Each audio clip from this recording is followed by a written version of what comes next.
ในอดีตกรุงโรมคือศูนย์กลางของจักรวรรดิโรมันอันเกรียงไกรเป็นหนึ่งในอารยธรรมยุคโบราณที่ขยายดินแดนจนกว้างใหญ่ไพศาลรวมถึงยังเป็นต้นแบบของปรัชญาและเทคโนโลยีสมัยใหม่มากมายและในวันนี้อับดุลไททูบจะพาผู้ชมไปสำรวจว่าทำไมหนึ่งในอาณาจักรที่เคยยิ่งใหญ่ที่สุดในประวัติศาสตร์จึงได้ล่มสลายลงใน7เหตุผลที่กรุงโรมล่มสลายจะมีอะไรบ้างไปชมกันครับ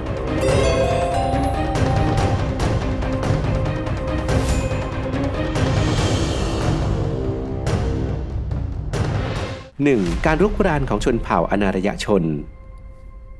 ทฤษฎีแรกที่ชัดเจนและตรงไปตรงมาที่สุดสำหรับการล่มสลายของกรุงโรมฝั่งตะวันตกก็คือการที่ต้องสูญเสียทางการทหารต่อกองกำลังที่อยู่ภายนอกจักรวรรดิกรุงโรมทำสงครามกับชนเผ่าอนาารยชนหรือบาบาเรียนมาหลายศตวรรษแต่พอเข้าสู่ยุคคริสต์ศักราชที่300กลุ่มชนเผ่าที่มีอิทธิพลและส่งผลกระทบต่อกรุงโรมมากที่สุดก็คือชนเผ่ากอธที่ได้รุกล้ำข้ามพรมแดนของจักรวรรดิมาได้ชาวโรมันต้องฝ่าฟันอุปสรรคของสงครามมาตลอดในช่วงปลายศตวรรษที่4และพอถึงปี410กษัตริย์อาลาริกแห่งชนเผ่าวิสิกอธก็ประสบความสำเร็จในการขับไล่ชาวเมืองออกจากกรุงโรมได้เป็นครั้งแรกจักรวรรดิใช้เวลาหลายทศวรรษต่อจากนี้ทำการต่อสู้และปกป้องภายใต้การคุกคามอย่างต่อเนื่องก่อนที่จะถูกบุกโจมตีครั้งใหญ่ในอีกครั้งในปี455แต่คราวนี้ถูกโจมตีโดยกลุ่มชนเผ่าแวนดอลและในที่สุดในปี476ผู้นำชนเผ่าอนาารยชนที่ชื่อฟลาวิอุสโอเดเซอร์ได้ก่อการจลาจลและทำการปลดจักรพรรดิโรโมอุสออกุสตุลัสแห่งกรุงโรมได้สำเร็จนับแต่นั้นมาก็ไม่มีจักรพรรดิแห่งโรมันคนไหนจะขึ้นปกครองตำแหน่งในดินแดนอิตาลีได้อีกซึ่งทำให้หลายคนกล่าวถึงปี476ว่าเป็นปีที่จักรวรรดิโรมันตะวันตกจบสิ้น 2. ปัญหาทางเศรษฐกิจและการพึ่งพาแรงงานทาสมากเกินไปแม้ว่ากรุงโรมจะถูกโจมตีจากกองกำลังภายนอกแต่กรุงโรมก็ได้พังทลายลงจากภายในด้วยเหตุวิกฤตทางการเงินที่รุนแรงเนื่องจากต้องเผชิญกับภัยสงครามอย่างต่อเนื่องและการใช้จ่ายที่เกินตัวได้ทำให้เงินกองทุนของจักรวรรดิลดน้อยลงอย่างมีนัยสำคัญรวมไปถึงการเก็บภาษีและอัตราเงินเฟ้อที่เป็นตัวกดขี่ประชาชนก็ทำให้ช่องว่างระหว่างคนรวยกับคนจนนั้นกว้างขึ้นจึงมีประชากรที่ร่ำรวยบางส่วนได้หนีไปยังชนบทและทำการแต่งตั้งดินแดนอิสระขึ้นเองในเวลาเดียวกันนั้นจักรวรรดิก็เริ่มสั่นคลอนจากการขาดแคลนแรงงานเศรษฐกิจของกรุงโรมต้องหันมาพึ่งพาทาสในการทำไร่นาและทำงานเป็นช่างฝีมือรวมไปถึงแรงงานจากประชาชนของดินแดนที่ตนเองไปยึดครองเป็นจำนวนมากก็ถูกนำเข้ามาทำงานให้แต่เมื่อการขยายตัวหยุดชะงักลงในศตวรรษที่2การจัดหาทาสและผลประโยชน์จากสงครามด้านต่างๆของกรุงโรมก็เริ่มแห้งเหือด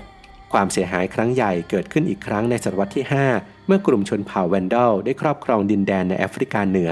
และเริ่มขัดขวางการค้าของจักรวรรดิโรมันด้วยวิธีการแบบโจรสลัดในแถบทะเลเมดิเตอร์เรเนียนเมื่อเศรษฐกิจตกต่ำและการผลิตเชิงพาณิชย์และการเกษตรย่ำแย่จักรวรรดิโรมันก็เริ่มสูญเสียการยึดครองยุโรปไปในที่สุด 3. การแบ่งแยกจักรวรรดิฝั่งตะวันออกในปลายศตวรรษที่3จักรพรรดิดิโอเคเชียนทำการแบ่งจักรวรรดิออกเป็น2ฝั่ง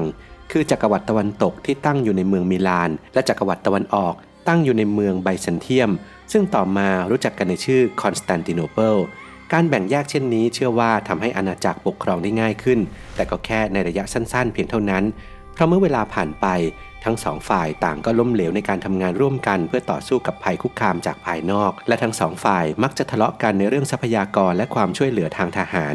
เมื่อการขยายตัวเพิ่มมากขึ้นจักรวรรดิตะวันออกที่พูดภาษากรีกส่วนใหญ่ก็เติบโตในความมั่งคั่งในขณะที่ฝั่งตะวันตกที่พูดภาษาลาตินก็เข้าสู่วิกฤตเศรษฐกิจและที่สำคัญที่สุดความแข็งแกร่งของจักรวรรดิตะวันออกทำให้เกิดการเปลี่ยนเส้นทางจากการรุกรานของชนเผ่าอนาารยชนไปทางฝั่งตะวันตกแทนจากนั้นโครงสร้างทางการเมืองของฝั่งตะวันตกก็ได้ล่มสลายไปในที่สุดในศตวรรษที่5แต่จักรวรรดิฝั่งตะวันออกนั้นก็ยังคงดำรงอยู่ในรูปแบบใดรูปแบบหนึ่งเป็นเวลาอีก1,000 ปีก่อนที่จะถูกครอบครองโดยจักรวรรดิออตโตมันในช่วงทศวรรษที่ 1,400 นั่นเอง 4. การขยายตัวที่ใหญ่เกินไปด้วยอาณาเขตที่กว้างใหญ่เกินที่จะปกครองได้ทั่วถึงจักรวรรดิโรมันต้องเผชิญกับฝันร้ายด้านการบริหารและการขนส่งถึงแม้จะมีระบบถนนที่ยอดเยี่ยมแต่ชาวโรมันก็ไม่สามารถสื่อสารได้อย่างรวดเร็วหรือมีประสิทธิภาพมากพอที่จะจัดการพื้นที่การยึดครองของพวกเขาได้กรุงโรมพยายามอย่างหนักที่จะรวบรวมกำลังพลและทรัพยากร เพื่อปกป้องพรมแดนจากการกบฏจากภายในและการโจมตีจากภายนอกและในศตวรรษที่2จักรพรรดิเฮเดรียนก็ถูกบังคับให้สร้างกำแพงที่มีชื่อเสียงของเขาทั่วอังกฤษเพียงเพื่อป้องกันไม่ให้ศัตรูเข้ามาใกล้จักรวรรดิเมื่อต้องใช้งบเพิ่มมากขึ้นอย่างต่อเนื่องในการดูแลรักษากองทัพของจักรวรรดิความก้าวหน้าทางเทคโนโลยีก็ต้องชะลอตัวลงและโครงสร้างพื้นฐานทางพลเรือนของกรุงโรมก็ทรุดโทรมลงในทันที 5. การทุจริตของรัฐบาลและความไม่มั่นคงทางการเมือง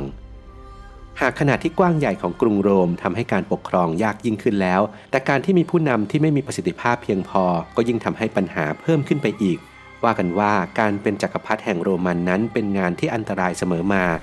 และในช่วงศตวรรษที่2และ3ก็ได้เกิดความวุ่นวายเป็นอย่างมาก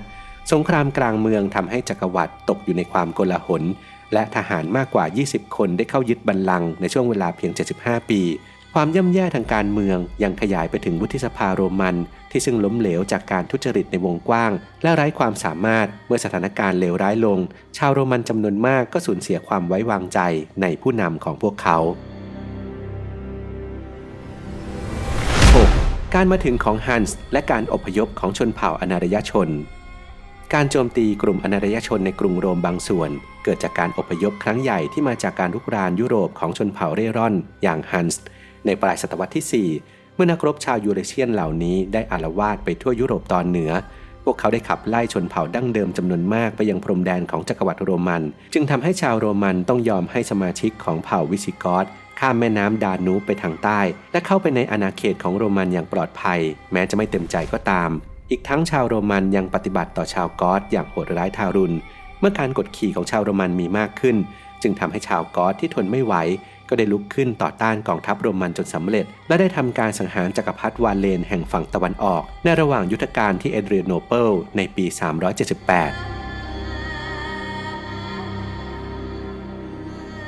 7. การมาถึงของคริสตศาสนากับการสูญเสียจารีตแบบดั้งเดิม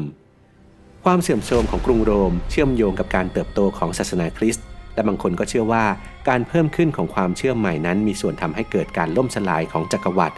ศาสนาคริสต์ได้เข้ามาแทนที่ความเชื่อแบบเทวนิยมของโรมันซึ่งเดิมเชื่อว่าจักรพรรดิมีสถานะอันศักดิ์สิทธิ์และยังได้เปลี่ยนจุดสนใจของความเชื่อออกจากความรุ่งโรจน์ของภาครัฐและมุ่งไปที่พระเจ้าเพียงองค์เดียวเท่านั้นแต่ในขณะเดียวกันการเผยแผ่ของศาสนาคริสต์ก็ได้มีบทบาทเพียงเล็กน้อยในการควบคุมพลเมืองโรมัน